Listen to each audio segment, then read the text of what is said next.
Dearest humans, welcome to Quarantine Storytime, live from our living room in Saco, Maine. I am your host, Douglas. The W is silent Milliken. Unseen in the background is my partner, Genevieve Johnson. A dog and a cat are somewhere. Thank you for watching my make believe TV show. Since this is our inaugural episode, I feel obliged to explain what exactly is going on here. Quarantine Storytime is a weekly live stream reading series wherein I share new selections of my writing for you because you are housebound now, probably, and likely underemployed, and with the majority of your social engagements postponed for the foreseeable future and your next Netflix queue undoubtedly looking real meager by now. Maybe this is something fresh you'll enjoy. Let's hope for the best. Now, the idea for the show came out of a personal blend of disarming melancholy and an itchiness to do something about it. This, I'm sure, is something many of you might be able to relate to right now. In the course of a few hours this past Thursday, nearly all of my performance gigs for the next several weeks were canceled due to the mounting concerns over COVID 19, including the final six shows of Storage, a play I co wrote with Christina W. Richardson and Marissa Sophia Schneiderman in conjunction with the Bear Portland Theater Collective over the course of the past year. Um, Knowing the necessity of such measures does not at all mitigate the heartbreak of seeing so much work and love prematurely concluded. Cobbling together a YouTube miniseries doesn't quite make up for this weird and amorphous sense of loss, but with any luck, it will help. So, enough about pandemics and their aggravating fallout. Let's indulge in some literary escapism. Comments are active, as we've demonstrated throughout the live feed, so feel free to send any questions you might have. Once the recital portion of the show is over, Genevieve will read back to me some of your comments, and I'll do my best to respond without making a total ass of myself. Okay, here we go. Um, to begin, I'd like to share a brief excerpt from Storage, which saw its conclusion, in this form anyway, last night as a private filming of the performance. I feel very fortunate to have been able to attend this filming and witness the show happen one last time. I won't even begin to describe to you how much it means to me to have been invited into this project in the first place, let alone take part in the resultant emotional mirror maze that creating this thing proved to be.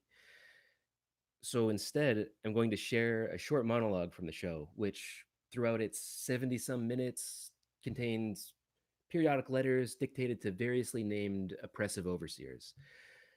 This one might very well be my favorite, especially as delivered by the actor Megan Lynch. I won't even attempt their buzzing robot turned avenging angel delivery. Um, so here it is from scene epsilon of the play Storage. Dear insatiable predator topping all of us on bottom. In your oblong throne room way up there, you can imagine yourself invisible, but sir, you are seen. You with your overbearing presence of you, with your three-piece human time bombs and your alligator instead of intellect.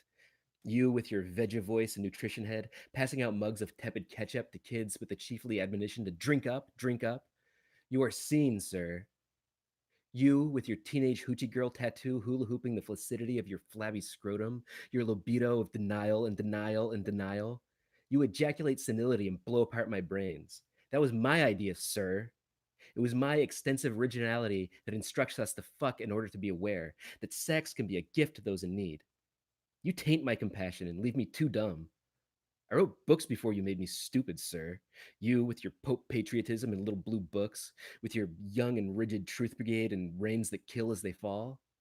Those were my notes you stole, asshole, you corrupter, you polyp.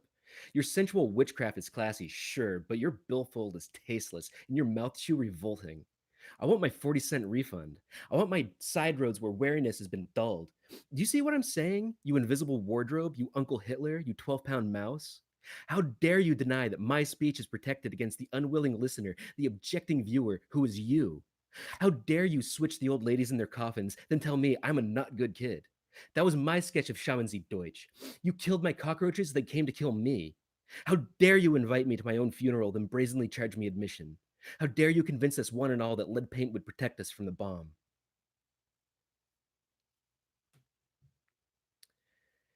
Again, that was an excerpt from the play Storage, produced by the Bear Portland Theater Collective and co authored by Christina W. Richardson, Marissa Sophia Schneiderman, and myself. The monologue was originally performed by Megan Lynch, and it was really something to see. Um, like I said, there was a filming of last night's private and ultimate performance of Storage, which means there will someday be some sort of on screen version you can watch. While those details at this moment are a complete unknown to me, I will without doubt share with you developments on that front as they are revealed. So, the main course for tonight is a selection from my novel Our Shadow's Voice, published by Fomite Press this past November. As this is the book I'm currently promoting, and since all promotional readings for the book have been postponed, it seemed only fitting that my novel be featured in the inaugural episode. The publisher describes the book thusly, and I immediately want to fall into like, you know, movie trailer promotional voiceover. I'm going to try and avoid that. A young boy internalizes the burden of responsibility for his best friend's unstoppable death. A sister molds herself into a living memorial to her brother, becoming both mystic and pragmatist, ascetic and sensualist. A mother, through rituals both musical and spiritual, counterpoints herself between feeling too at home with her grief and wishing her son's ghost will finally leave her alone. And at the center, Joshua Sams, alive and then dead in the fall of 1982, linchpinning together the lives of those who loved him most as they struggle through the visceral permutations of regret, denial, and resignation, the desperate reach towards spiritual rebirth, and the failure to be reborn. Now, the way the book is structured is that each character gets their own longish chapter, with the focus of each being their personal experiences with Joshua's death. So typically, when I read from Our Shadow's Voice, I choose one or two brief passages from each chapter. What I'm going to do tonight, though, is focus on one character, Joshua's mother, Ruth. Excuse me. Her chapter is presented in the form of several dozen letters written over the course of a year, about 15 years after Joshua's death, with many of the letters corresponding to holidays in the Jewish calendar. Her chapter is titled Awake, O You Sleepers.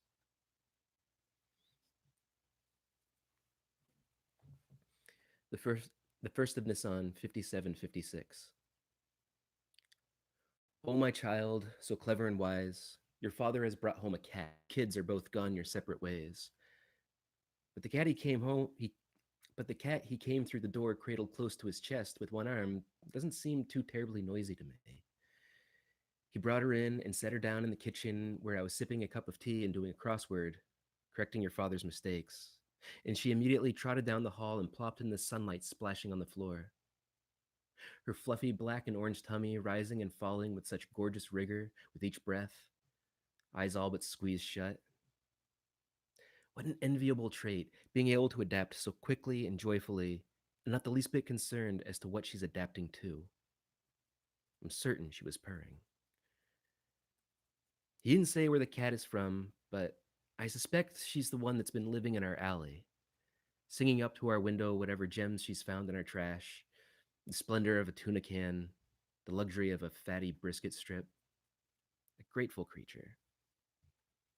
Inside, she doesn't sing anymore, only vibrates with pleasure as she pads around our home, window light gleaming off her coat of many colors. It's like it's slipping our minds, the way neither one of us has given her a name. The 14th of Nisan, 5756. In the dream, all four of us go together down to the green space by the shallows. The sky is thick with the gauze of fog lying heavy everywhere, but the grass greens up like nothing I've ever seen. Grass from some other world. I can hear but cannot see birds. Starlings, unpredictable and squealing like hinges. Your father is carrying a picnic basket, and every time I look at him, he's eating something else. This part really could not be a dream. I leave your father parked on his hunches on the grass. Down near where the glassy water calmly lips the shore, I find you two kids, and you're standing side by side. You're wearing matching blue and white shirts, something geometric. When you see me, you both cock your heads to the side and point to something to your left behind you. It's like this perfect choreography, how you do this together in the same way at the same time. Then you both turn and run toward wherever you've pointed to in the fog. And I realize it is not so much a choreography as a mirror. You are each the other's reflection, which makes you the same person. I watch my children as one person disappear into the fog, and when I turn away to look at your father, he's eating a meat pie. Little curls of steam fold like fleur de lis up from where he's busted the crust. He's raised his fork and a little salute and says something in Hebrew about the world to come, but I cannot understand what he says. His mouth is full.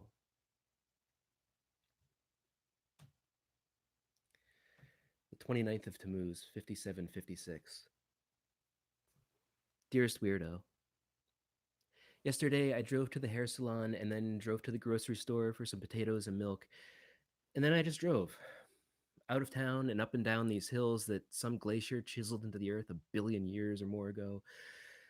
And I had all the windows rolled down, so now my haircut was already a mess, but it felt so fine, kiddo. I didn't care. There are eagles in the air and worms in the dirt. It's funny how much I miss your father when he's the only one who's still around. I stopped and had lunch at some little roadside sandwich shop at the crossroads of two county highways that hadn't even earned the credence of a flashing yellow light. Then I headed back for home. I felt like having a beer. How often do I ever want a beer? I was celebrating the simple wonder of this great big hurtling world and the fact that I get to live in it. I get to drive around and eat sandwiches and have my haircut in a salon that smells like coconut shampoo. And acknowledging that I was living was the celebration.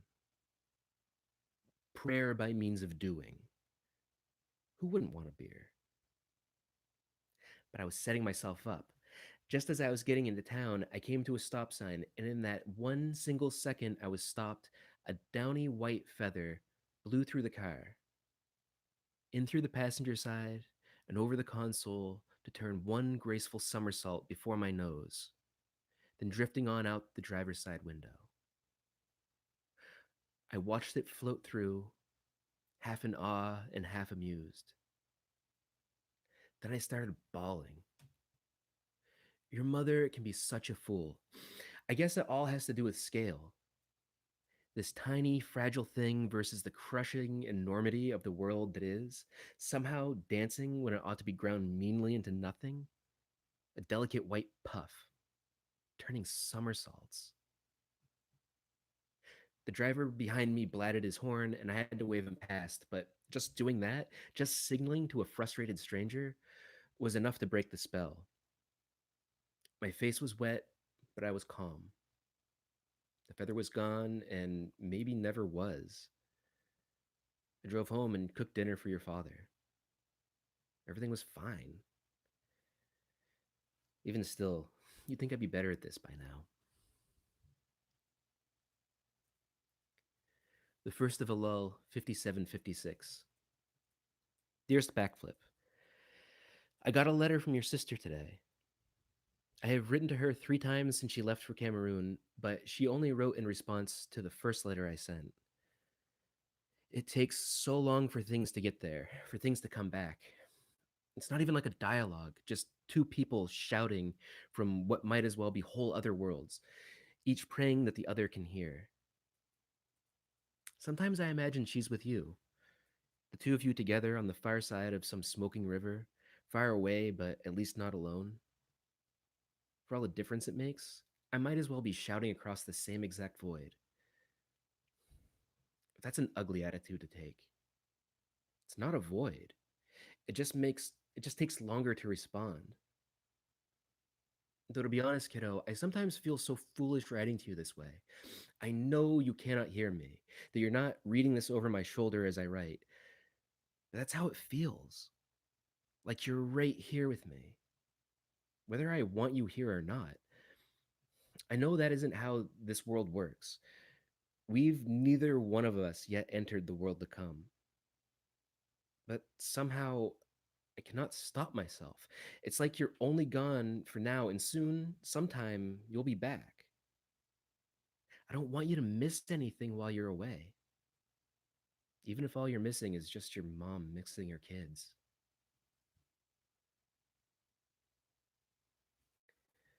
The first of Tishri, 27 or 5757. I needed something in my pocket before I left the house. So I took the old dried hydrangea blooms, something you and your dad brought home for me a million years ago, from their blue bottle on the entryway table. I was wearing my long blue peacoat, the color of faded forget me nots, so the pockets were deep. No one would ever guess I had dead flowers hidden there. I walked through town under an oddly cold sky, expecting from the chill alone to see autumn colors, but everything was vibrant and green. The honeysuckle vines were still blooming pink and orange like little fluorescent bursts, and the cloudy flowers in the hydrangea bushes had all turned from white to pink. But these blooms, of course, were much younger than those in my pocket. Why had I saved these for so long? What a stupid question. The living flowers threaded a honey scent in the air. I walked through our sleepy afternoon town until I came to the green space overlooking where the creek backs up and pours over the dam. Just a little ways off, some folks were hanging around the dairy bar, licking cones and spooning sundaes into their faces. Who doesn't love a sundae? I stood with my boots sinking in the trucked in sand along the water's edge and watched the pale cataract of dam and the fishy ripple of light shining off the creek's face, the swans parading like soldiers among the water lilies and the far bank's reeds. I could tell the ice cream people were watching me. Let them watch. I tossed the dead flowers into the water. I followed them as they flowed alongside the bank. I watched them tumble over the dam. After that, they were lost to me. In the shoals above the dam, the swans balanced up on their tails and honked madly at me, whacking their wings against the water. So I clapped too. I clapped and shouted to them, "Awake, O you sleepers! Awake from your sleep!" The stark cream and dun of wings splashing, beads of water like chandelier glass sparkling up into the air. They honked and clapped, and I clapped and called back, "You slumberers! Wake up from your slumber! Search your deeds and turn!" But the swans did not turn and repent. As far as I could tell, they did not search their deeds. I stopped clapping, and the birds stopped clapping, and I guess that was that. I joined the staring ice cream people at the dairy bar and enjoyed a raspberry shake. Yet another thing I miss with you being gone, kiddo. No one to celebrate the holidays with. The 15th of Tishri, 5757. When your father came home from work, he found me in the living room, sitting inside a fort of blankets and couch cushions and chairs. I had some magazines inside with me, and some crossword finished correcting, and a cup of tea and the cat. She was spread out across my lap like a map of the forgotten world. Nations of orange and black and white and cream. I scratched her belly, and all the lands changed hands. For a moment, I could hear your father standing in the living room door, knew he was staring at my makeshift shelter. I could almost picture his face, not sure whether to smile or be concerned. I heard him slip out of his shoes and take off his coat. I heard him kneel on the floor outside. He knocked on the hardwood, and I told him to come in. Parting the blankets, your father stooped inside and took a seat on the pillow opposite me. I was expecting him. He looked around at the fort's interior. He was impressed. "Festival of Booths," he said. And I nodded, and he said, "Of course." "I gotta say, kid, you taught us how to make one hell of a fort." "I never understood," your father said, Why booths? Why we were compelled to go forth and live in booths? What the hell did ancient Hebrews know about booths? Joshua thought it might have been a mistranslation. Your father's perfume was filling the pillow fort with a sweet and manly smell. Like how Elijah was said to have been fed by ravens, Oribim, when really he was in all likelihood fed by Arabim, Arabs. Your father made a staccato humming sound in his chest and nodded. Yeah, less interesting that way, he said. Better with the ravens. I agree, I said. Not perfume, cologne. That was Joshua's point. It's a better story if Elijah is fed by ravens, even if it makes no sense. It infuses wonder into the retelling, makes Elijah and consequently us somehow more special, even if it defies all logic. Because we don't tell stories for logic and reason. That's what life is for. We tell stories for the opposite of that. It was about that time that the cat turned traitor and stretched her way across the fort to sit in your father's lap. We sat silently and watched until the cat had completed her movement. He was good at breaking things down like that, I said. Everything could be made into something simple. Do you remember how when he didn't agree with something one of us said, he'd just raise his hands and show us his palms? I do. He wouldn't speak against us, but he'd let it be known that he was in protest. Naomi does the same thing, only she just slams a door somewhere. We both laughed. Then I showed him the newest letter from your sister. He read it for a while, going over it twice before setting it down on the cat. So I guess that's that, he said. Looks that way. Then I added, I'm proud of her. I am too. Yes, but still. He reached over to touch my leg, but he had to scoot forward to do it, tipping toward me on his knees, and the cat tumbled with zero grace from his lap onto the floor. So much for our bittersweet moment of parenthood. It's hard to be stoic and sad in the company of a cat whose dignity's been stained. And anyway, laughter and crying so often look the same. Why not trade? I wiped my eyes while the cat flurried out from our blanket fortress, and when my hiccups finally stopped, I put it as plainly as I could. I miss our kids. Me too, he said. They're sweet. I might have still been hiccuping. One still is, even if she is far away. They both are. He smiled up at the patchwork quilt spread above us as our roof, like there was something there that I couldn't see. Constellations among the stitches. Then he smiled back at me. What's sweeter than a child who never grows up?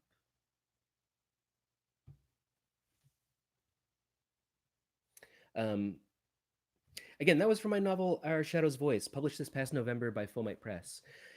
If you'd like to learn more about Our Shadow's Voice or about storage, there is a link to my webpage in the event description. Well, it would have been below the screen, but we had to change screens, so I will post that information later, as well as a contact link where you can direct message me just in case you've got a little secret to share. Um, Now, I guess we'll turn things over to Genevieve, who will read your questions off camera? On camera. You gonna be on camera? On camera. Genevieve's gonna be on camera for this part. Let's welcome Genevieve. Hello, Genevieve. Hey, everybody. I think we should start this off. There are a few concerns that people have. Okay. One, that you are touching your face. There are concerns that you are touching your face. I tried to reassure them that you washed your hands before sitting down, but if you want to affirm Um, that. yes, I touched my face. I'm sorry. Um, I have not touched anything other than my face, so I'm only spreading contact from one part of my face to the next, which I think is safe. I, if my eyebrow is infected, I think all of you. I think the rest of me is infected, so I think I'm okay. But thank you for your concern. The second concern is that potentially you are lip syncing. That would be amazing. Um, but no, um, I have I have limited talents. But I like that you think that is possible. Okay. And then also, is this a stereo mic setup? I could confirm for people in the comments that it was two mics, but I don't know enough about audio setup to know if it's two mics in mono or two mics in stereo. It is in stereo. I don't think it was something I was trying to get it all to record in mono, but I couldn't figure out how to split that. I couldn't figure out how to split the audio channels in YouTube. So it is in stereo uselessly, um, but there it is. All right. We also have a question. They want to know what drink you are enjoying this evening. um, I am enjoying some Evan Williams and a lot of water.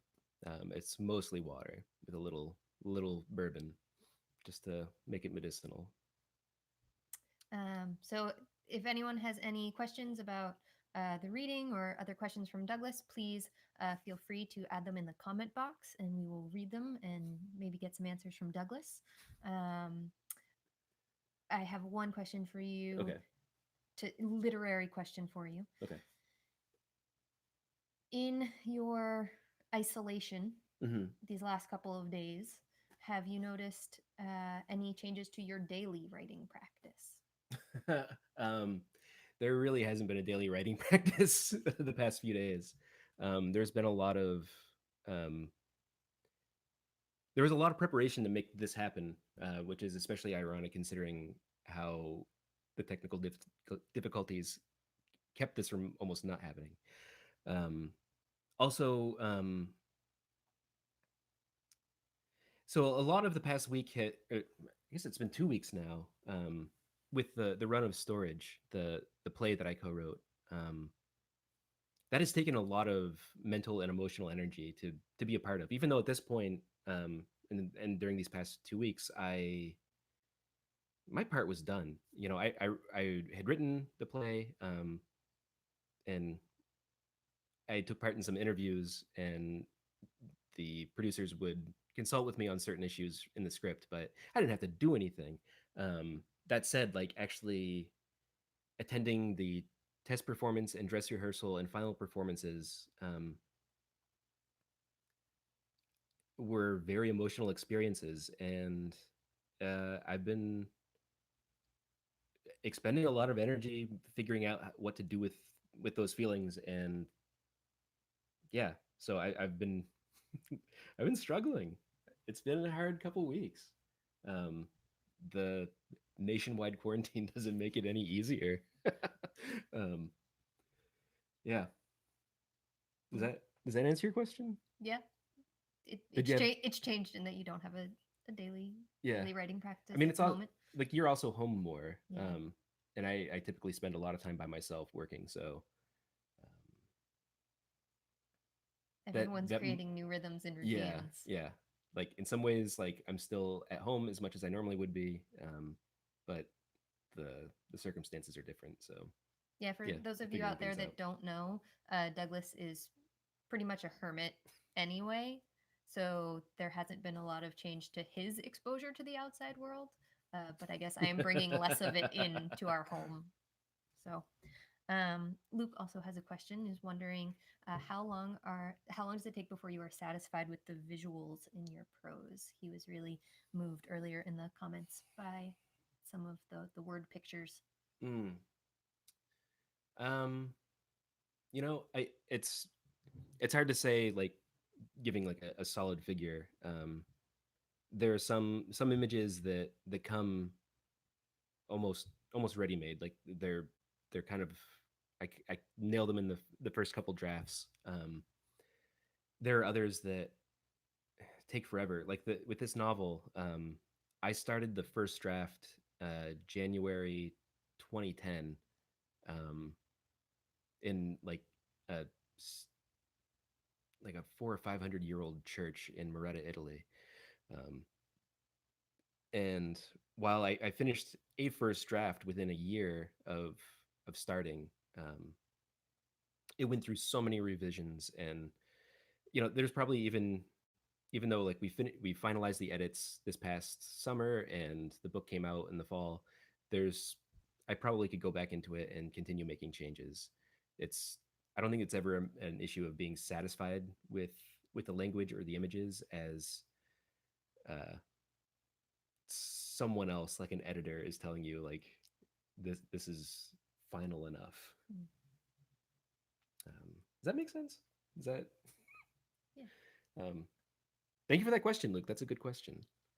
We probably have time for one or two more if anyone has them in the, they can post them in the comments on the side and we can read them. And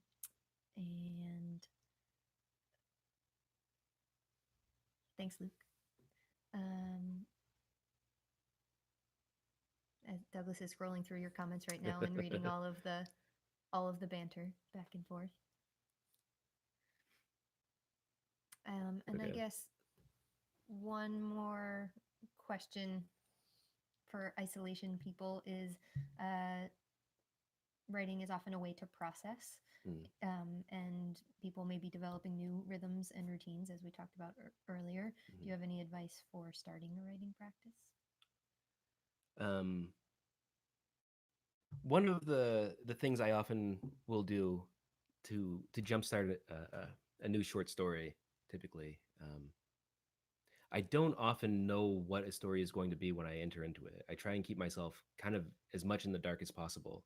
Um, I'll wake up in the morning and start drafting almost immediately, um, and just ask.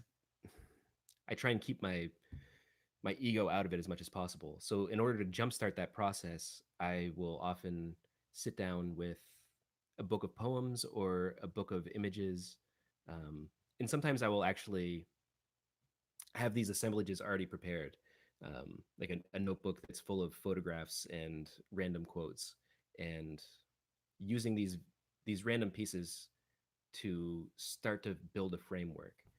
Um, it's actually it's a process I use very often, and I think is the genesis for I'm going to say at least 30% of my short stories. So, and I've led a workshop before where we use this process, and it seemed to work for the people in the workshop. So that might be a good exercise for folks who are trying to kickstart some sort of writing process during these long days at home. We got a couple more questions that came through. Okay. Um, one that I don't think you should answer specifically. I think letting people's imagination run wild for Brandon Schmidt's question of pants or no pants. Yeah, I think that's yeah. I don't feel like I need to confirm or deny one or the other. I think it's pretty obvious, Brandon. It's me. um, but yeah, thank you for your concern as far as the warmth and protection of my legs. And for those of you that don't know, Douglas has performed public readings in nothing but his bathrobe and black tube socks. So, Brandon has certainly seen me perform in and less. less, yeah. And then I think a good question to finish on is Luke's of the quarantine may go on until May or June. So will these continue? um, maybe it depends on if people like them. If people keep tuning in, and I still feel like I have something interesting to contribute. Yeah, sure. I mean, this has been fun so far. Technical difficulties aside, I yeah. If it makes sense for me to continue, I will. And you have three more scheduled Yes, three more scheduled. through March 6th on Mondays, April although 6th. April 6th uh, on Mondays Yep. at 7:30. And hopefully Bernie Sanders can move his rallies to 30 minutes later. So, I mean, I might, I'll be willing to adjust my schedule if it means no conflicts with Bernie. I don't want to conflict with Bernie. so advice for people to tune into social media channels, websites. Yeah, I'll be posting updates on my website, which is douglaswmilliken.com. Also on my Facebook and Instagram, which I think are both uh, at Douglas W. Milliken. And yeah, I think those are the major ones. Cool. Yeah. All right. Well, that has been the inaugural episode of Quarantine Storytime. Thank you so much for tuning in to my make believe TV show. Um, and please join us next week for episode 2 when I'll share a selection from Blue of the World, a collection of stories published last April by Tailwinds Press.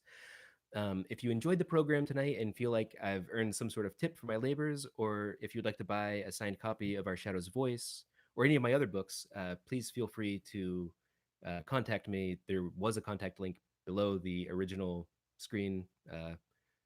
We'll fix that as soon as possible. Um, but also, with all of that in mind, we're all of us skating by on a surprise deficit of work, so no pressure.